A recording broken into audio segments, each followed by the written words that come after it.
আল্লাহ রাসূল সাল্লাল্লাহু আলাইহি ওয়াসাল্লামের একজন সাহাবী সহিহ মুসলিমে এসেছে, সাহাবীর নাম হচ্ছে রাবিআ। কি নাম? ওনার নাম হচ্ছে রাবিআ ইবনু কাব আল আসলামি রাদিয়াল্লাহু তাআলা আনহু।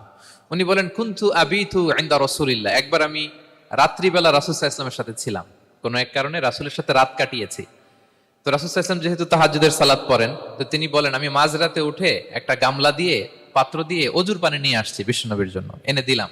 বিশ্বনবী এত খুশি হলেন, আমাকে বললেন, সাল, হে কাব, তোমার কি লাগবে চাও। উনি বললেন, আসআলুকা মুরাফাকাতাকা ফিল জান্নাহ।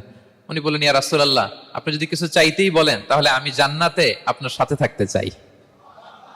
দেখেন কিভাবে ওনারা সুযোগ কাজে লাগাতেন। অজুর পানি নিয়ে আসছে, বিষ্ণু খুশি হয়ে গেলেন, বলেন, তুমি কি চাও? বলে, আসআলুকা মুরাফাকাতাকা ফিল জান্নাহ। বড়টাই চাইছে, ছোটখাটো জিনিস চাই নাই। যে নবী, হ্যাঁ, আমি জান্নাতে আপনার সাথী হতে চাই। বিষ্ণু বললেন, আওয়া গায়রা যালিক, আর কিছু চাও, অন্য কিছু লাগবে? বলতেছে, না, উরিদু যাক, শুধু এইটাই চাই। তখন বিষ্ণু সাল্লাল্লাহু আলাইহি ওয়াসাল্লাম বললেন, আইন্নি আলা নাফসিকা বিকাসরাতিস সুজুদ, এই মর্তবা যদি তুমি চাও তাহলে বেশি বেশি সেজদায় লুটিয়ে থাকো। আলাইকা বিকাসরাতিস সুজুদ, বেশি বেশি সেজদা দিও। যদি সেজদায় পড়ে থাকতে পারো তাহলে জান্নাতে আমার সাথী হতে পারবা। আল্লাহু আকবার।